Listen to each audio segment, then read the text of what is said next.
by the youth delegate from Belgium. The Belgian youth delegate is there. By the youth delegates from the Netherlands and Romania.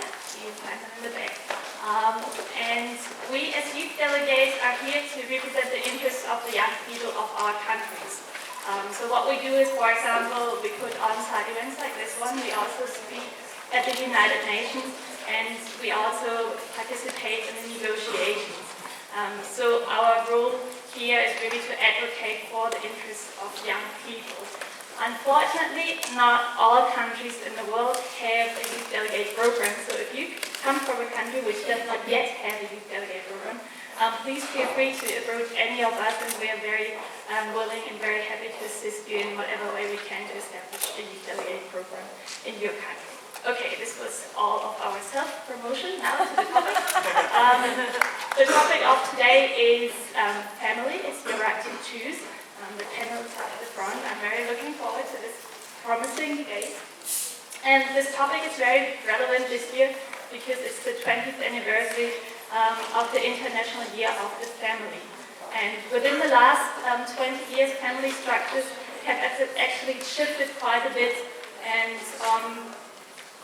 they became much more diverse than they had been 20 years ago. So this side event wants to raise awareness that diversity has become more prominent within families, especially single-parent families and children, for example, living with a step-parent, also child-headed households and families, elderly people living by themselves, also LGBT families, and last but not least, people that live by themselves, people that choose not to have a family, because that can also be a choice.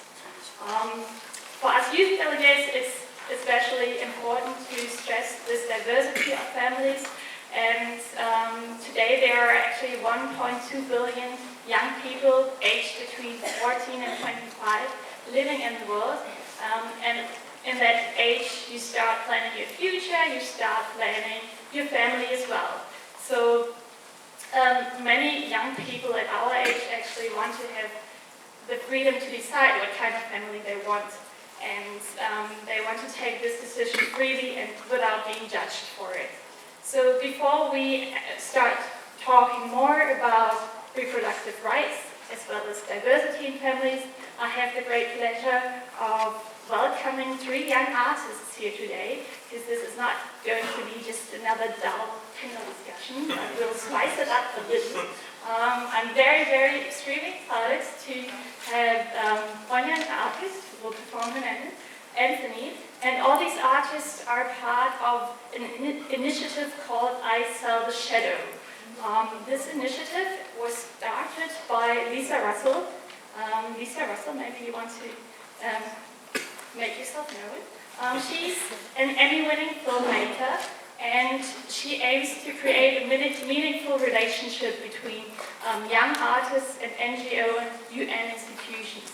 So if you have any questions regarding that, please feel free to approach Lisa. Her initiative is called I Sell the Shadow. And we will see one artist right now. It's Anthony. Anthony, you've got the floor.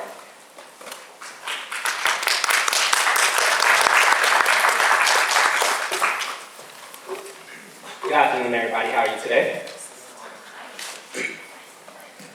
So, first and foremost, as you just said, my name is Anthony. I am a 20-year-old poet from right here in New York. When I was first brought to Lisa Russell about this, she saw a poem that I did in reference to me being a single teenage father, because I had a child at the age of 18, and she decided that this would be an appropriate place for me to bring awareness to the fact that single parents and also young parents aren't a sign of failure. Like, there's a stigma around being part of a young family that makes people believe that if you're a young parent, you really can't succeed or you really can't take care of a child as well as someone that's older can.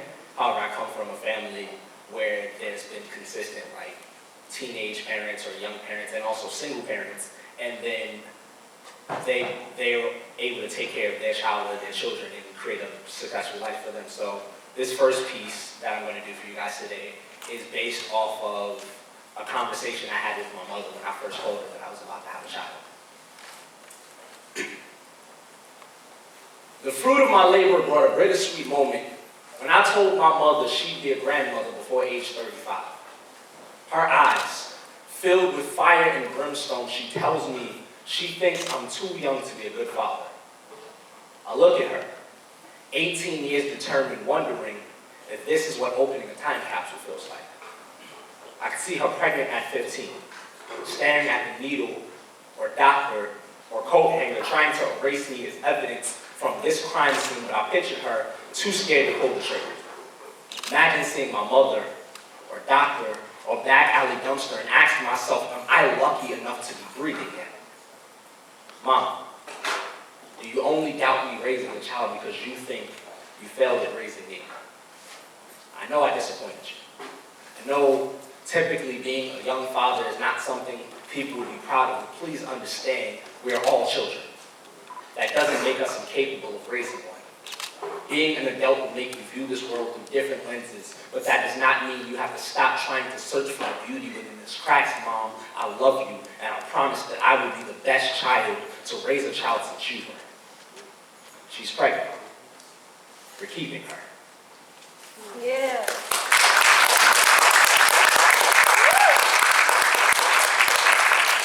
So, as I just brought up, my mother was a single mother. She has 4 children. I'm the oldest of all of her children. She had me when she was 15 years old. I had my first daughter when I was 18. One of the biggest influences on my life and on my art and on how I carry myself is my mother. And being someone that comes from a family of just watching people always fight to build the best life they can, you learn how to become really appreciative of what they have for you. I realized when I was younger that I didn't get to see that as much, but being a father now, I started to understand some of those things that happen. And one of the really big incidents that happened in our life that brought us closer was actually an accident. So this is the second poem, and the last one I'm going to do for you guys today is based off of an incident that happened with us about 2 years ago before my daughter was even born. At 17, my mother knew my love through rolled eyes and suck teeth. Through, I can't wait to go to college and get away from you, and broken curfews. My mother is a grit and claw, of give and break and take nothing, a crash tongue that will curse you as soon as you cross her. My mother holds the weight of 4 children between 2 absent fathers. While driving me to college, this all hits her like a stampede. It is 3 a.m. and she is sobbing. God must be crying with her because it is spilling all over the road by 4 a.m. I'm asleep. Don't plan on opening my eyes until I reach campus by 6 a.m. I wake up in hospital bed. My neck has been broken in 4 places. My lungs are bruised. But my mother's injuries would make mine look just like a scraped knee. And I still have no idea what's happening. After my spinal fusion surgery, they wheelchair me over to her. I'm watching a machine breathe for her through her broken ribs. So many nerve damages. I can see her last nerve, the one she's claimed I've gotten on for the past 18 years. I am crying at the sight of this swollen body. Cannot recognize this vineyard of grapes, hoping that the doctors will make wine with this because I cannot afford to lose my mother. She's been induced in a coma for over a month. By this time, I've already been discharged. Prayed for her back like a broken reiteration and lost complete sense of everything that she has ever taught me, but the day she wakes, the first time that I get to hear her voice since scrap metal and shattered glass separated us, she says to me, "So when were you going to tell me you got that girl pregnant?" I run into the bathroom crying because I think my mother's forgotten who I was. Little do I know, this is just a premonition. And she is trying to show me that she is still the woman that gave birth to me. When she returns home, left arm paralyzed, I try to do everything for her so that she doesn't even have to move an eyelash, but she doesn't allow me to. She still cooks, cleans, drives children to school, fights with me just like old times. My mother is of resilience, of willpower, and defied physics of, I better make her proud because she survived this accident from me. My mother has survived to see her youngest daughter's first day in kindergarten, to hold her first grandchild, to watch her eldest daughter run away 3 times, and it's only been 2 years since the accident, but she is still the strongest woman I've ever met. No one understands a love for their mother like I understand the love she has for me, because love is cooking an entire Thanksgiving dinner with one arm. It's hugging the tears out of her children with one arm. It's disciplining unruly children with one arm. My mother is of survival. Of all the things I devalue before God decides to dangle them from his fingertips, my mother is of underappreciation.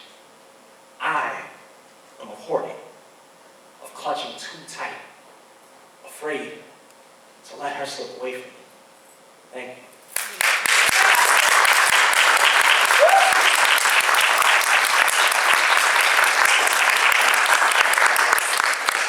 Thank you, Anthony, for setting the stage, and thank you for such an inspiring performance, which all teaches us we all have a very personal understanding of family.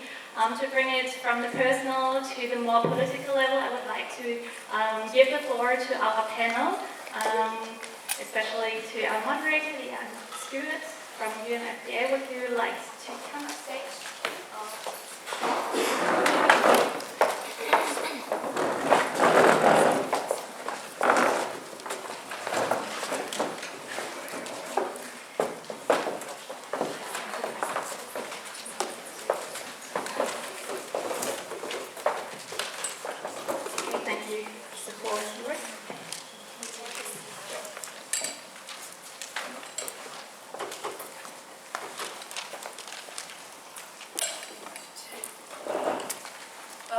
So much. Sorry. That was very powerful and wonderful, and I hope that we can live up to your wonderful words with an intelligent conversation based on the really amazing issues that you so eloquently raised. As many of you may know, UNFPA has just released the 20-year review of the International Conference on Population and Development at Cairo. And I highly recommend you read the report, and if you can't manage all 300 pages, plus annexes, another 200 pages, I highly recommend the Secretary General's summary of the report. I raise it here because it really raises some very interesting data points around the issue of family and how it is evolving and how it has evolved over the last 20 years. I'm not going to say too much about it, but I recommend it, and I think we'll get into some of the issues as we talk now. But even in Cairo 20 years ago, the report did acknowledge that various forms of family exist, and it didn't try and define what those families might want to look like. And as we look at the data that's available to us now all over the world, we see that indeed, not only do various forms of family exist, but the diversity of family is actually changing and morphing and evolving as it should, as society evolves. So I think we'd like to talk about a few of those issues today, and our instruction is to be very conversational, so I'm going to try and encourage that. But I think let's start with this idea of the diversity of family. And think a little bit about, what does traditional and non-traditional family even mean? And when we're talking about diverse family structures, how do we understand those different families? And how can we encourage a better tolerance of different kinds of definitions of family in society? So that's a huge question, but let's start a little bit with just that question of the diversity of families, and maybe we can get a few perspectives on that. So, anyone want to go first, or shall I just jump on you guys? Sarah? Thank you, Diane. I similarly was, in preparation for this event, going back through the ICPD language as well as the Beijing language, and I was kind of blown away by how strong it was, and that was 20 years ago. And yet, I think those of us, myself included, who are involved in global level negotiations here in New York are really conscious of the ways in which language on the family can be invoked in ways that undermine this notion of the diversity of families. So in terms of this question around what do we mean, I actually really wanted to share the listing, or the description of families that was developed at the Bali Global Youth Forum, which I'm sure a number of us were involved in, but I think it's a really exceptional description, and it's developed by young people themselves, which I think is quite impressive. So that definition is: the concept of the family is constantly evolving, and governments must recognize this by adopting legal, policy, and programmatic frameworks that embrace every form of the family and ensure the right of everyone to form a family regardless of sexual orientation and gender identity. And then it goes on to say that forms of families include but are not limited to single parented, same-sex couples, traditional, temporarily separated, displaced, child-led, stroke-headed, cohabitating, fostered, grandparents raising children, couples without children, migrants, extended, and LGBTQI. So that's a really nice elaboration, which obviously doesn't capture everything, but a really clear sense of how this concept of the family and families really doesn't fit into a singular mold, even though sometimes we're battling against that in negotiations. Thanks, Sarah. Sarah, by the way, works in advocacy and policy at the International Women's Health Coalition. I'll introduce people as we go around. Anyone want to talk to the issue of definitions right now? I mean, that is a broad definition. How do you think that translates into public policy, for example? Why are definitions important from that point of view in these international documents? Emily. Well, I work for the International Gay, Lesbian, Human Rights Commission, so I work in the non-traditional family spectrum daily. So the definitions that the public and the government and the state puts on family is very different from the realities of the people I work with in our communities. We work a lot with morality laws, which we found really strengthen the state's definition of the family. And I have a quote from George Washington, actually, who, when he was talking about morality laws and morality, he says it's the great pillar of human happiness, but it can be maintained without religion, which is something we really work hard to understand because of the fact that family is across all borders and across all religions, but there is still some kind of traditional value almost put on the family structure, and the LGBT community have to fight that every day. They have to fight that in their everyday life. Let's stick with that for the moment. What are some of those challenges, not only in morality laws, which is a kind of one frame that guides how we behave in society, but public policy laws? Pratik, you want to talk to that a bit? Pratik works with me at UNFPA. I have the distinct pleasure of working with Diane. We talked about the ICPD consensus, and there's two big elements of it. One is that wherever they talk about families, it's family considering the plurality of its forms, or family considering how diverse families can be. So the fact that there's no one thing as the family, but it's, there's many forms. And then the second thing in that chapter 5 is about when you talk about the rights of families, you talk about the rights of its members. When you talk about the well-being of the family, it's also the well-being of its members. And those two consensus points are very important to remember as negotiations go on right now. One of the striking things in reading the ICPD program of action is that if it was true at that time, so much of it feels like it was written yesterday, which is odd and disconcerting, but it's also that it's a timeless sort of look at certain phenomena that had begun in 1994, that were being observed in 94, but have changed even more so since then. So just to give you a few ideas, in more than 20 countries around the world, 1 in 3 households are headed by women. That's huge. In Ukraine, for example, 50% of all households are headed by women. So we're seeing a trend that started at that time is growing even more so now. People are also forming families in some places earlier in life, in some places late in life. In Niger, for example, by the age of 18, 60% of girls are married already. So by then they've started a family, and often it's not by choice. But now you're seeing 35 countries or more where the mean age of marriage is 30 or higher. So on one end you're getting older families, and on one end you're still having families that start so young. And what I think, to look at this is that one is that for adolescents and young people, family formation is a big transition. It's one of the main transitions that adolescents and young people make. How well that transition is made can determine a lot of things. It can determine poverty, it can determine exclusion. And for us, and I'm sure for many of you, we see sexual and reproductive health and rights at the core of that transition.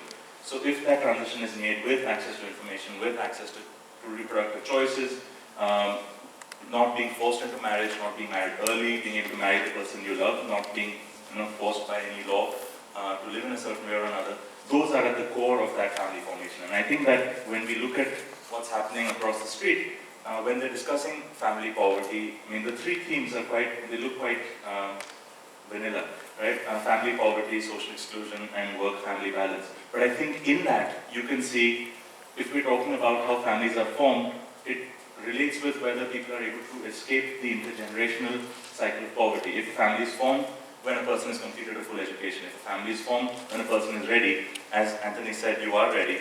When that happens by choice, then that family has a future. But when you're forced into child marriage at 12 or 13, that's not going to help you break the intergenerational cycle. It relates to social exclusion in who is allowed to form a family or who is not, what is criminalized, what is not. And when we talk about the work-family balance, I think for there is what is the core of gender equality in a modern workforce. So I think that we have to be able to put these issues, articulate them in the context that is going on, and to raise the discussion. I'm really happy that this discussion is taking place. Thank you very much, Kartik. I do want to talk about sexual and reproductive health and the rights issues, reproductive rights, and so on. But before we move on to that, I want to stay on this issue of the definitions and public policy around that. There is a lot of controversial research right now, including in this country, around marriage as a stepping stone out of poverty. And that, on this issue of family formation, that this is one of the key drivers of poverty is single parent households, and in particular women-headed households. How do we respond to that research, and what are some of the best practice public policy that deals with this issue of the relationship between family formation and poverty? Those are big questions, so. But I think that that this is the concept that marriage is one of the key drivers to pull people out of poverty. Is also what is driving some of this language around the family that we are seeing in many of the discussions we're having across the road, as Pratik is saying. Sure, Amanda. Amanda's at the Center for Reproductive Rights. Yes, hi, I'm the Global Advocacy Advisor at the Center for Reproductive Rights. And the one thing that kind of came to me as you were asking that question was the concept of thinking about family and thinking about it in terms of gender equality. And now, in the United States in particular, the debate you were just alluding to, where there's increasing gender equality in the workplace, we're also seeing increasing gender empowerment and women's empowerment in the family as well. And that may lead to women having children outside of marriage. It may lead to non-traditional families. Although the term traditional family, I think traditionally families have been incredibly diverse. So the traditional family, I think, encompasses many of the things we've already talked about.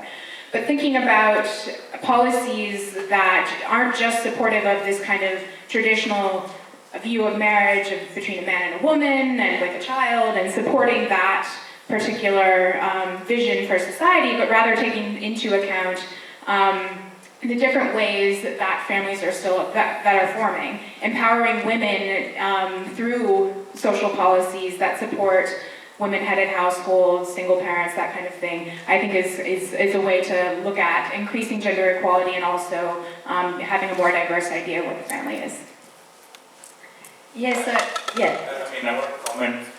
I don't know how many of you live in New York, but there was about, I think, 3 or 4 months ago, there were these subway ads, I think in Bloomberg days, but there were these subway ads which said, if you have a child after finishing high school and getting married and getting a job, then you're 90% less likely to live in poverty. And I kept thinking to myself, how much of that is choice, right? How much of it is a choice to stay in a high school? A lot of it depends on which zip code you're born in. How much I mean, at least getting a job, that's not your choice really, is it? I mean, you can look for a job, you could be completely qualified and you might not get one. So in a certain, and getting married, I mean, in some cases yes, in some cases, no. So the idea that there could be underlying factors that lead you in a situation where all those things happen to you. What is sort of the poverty you grow up in, which makes you more likely to drop out of high school, which makes you more likely to not get a job? To look at that rather than almost blaming the victim and saying, hey, you didn't get a job before you had a child, so now it's your fault you're in poverty. And I think those underlying social determinants are something that we need to look at in addressing that research. Yes, absolutely. And I think some of the public policy structures around what those traditional, as we say, about what those marriage structures will look like. And I think that also for LGBT people, the concept of what the public policy is around marriage and legal rights within marriage, property rights within marriage, are very similar to the issues you're raising around women's empowerment and gender. If spouses don't have inheritance rights, property rights, all of those sorts of things, which is of course a big driver for poverty, especially in the developing world, then the cycle of poverty continues, or the drop into poverty becomes very swift. So I think there needs to be a broader discussion maybe around what public policies are in place that might drive different outcomes rather than individual choices. Did you want to comment on that, Sarah? I just wanted to elaborate a little bit on what both you and Amanda were just discussing. The ways, I guess, that gender inequalities can manifest at the family level, beyond this question of access to economic resources, access to natural resources, inheritance rights, property rights. This question of the unfair burden of care work that's shouldered by women throughout the world. What that means in terms of both financial costs, but also opportunity costs in terms of pursuing education, pursuing income-generating activities. So I think these dynamics definitely run very deep beyond the U.S. context throughout the world in terms of how we need to think about maneuvering policies to enable that in a cross-cutting way, because these manifestations of gender inequality go far beyond one dimension of poverty eradication. Other comments on that? Just Yeah. one thing that I'll say is that family is an institution. I'm not a big fan of institutions in general. But any institution can either preserve inequalities that exist, or any institution can end up transforming things. And I think that in that context is how we look at families. I think there's an attempt to, in a certain way, concretize, consolidate what a family should be, to put in place. And I don't like this term traditional family either. For anyone who's read Indian mythology, one of the oldest, what's the combination of the Iliad and the Odyssey for us, is a book called the Mahabharata. And the family in that Mahabharata is 5 brothers who cohabit with 1 wife. So that's Indian traditional family for 1 billion people around the world, just the point being that there's an effort being made to consolidate what a family should look like. There's an effort being made to concretize norms and inequalities within that. And I think we need to work hard to make sure that the structure remains a dynamic one, that the structure remains a transformative one, that through the family, which is an institution like the state or religion, organized religion, that we are able to transform society and reduce inequalities. So one of the striking figures in this new report is the rise in the number of people, I think Pratik mentioned, that never marry. And that is increasing all over the world, in developed and developing countries. And in fact, the age at marriage is also increasing in general, more in developed countries than in developing countries, but it's definitely a global trend that the age of marriage is increasing. And many more people are staying unmarried, actually making a choice not to get married. Many more of those people are women. And we can speculate, there's lots of interesting research on this, we can speculate about what those reasons are, but I think this issue around equality, and also equality in the domestic situation between particularly men and women, or as we're seeing with the rise of same-sex marriage, we're seeing similar phenomena actually play out, which is inequalities within some domestic arrangements where one person ends up taking the largest share of the burden of domestic tasks.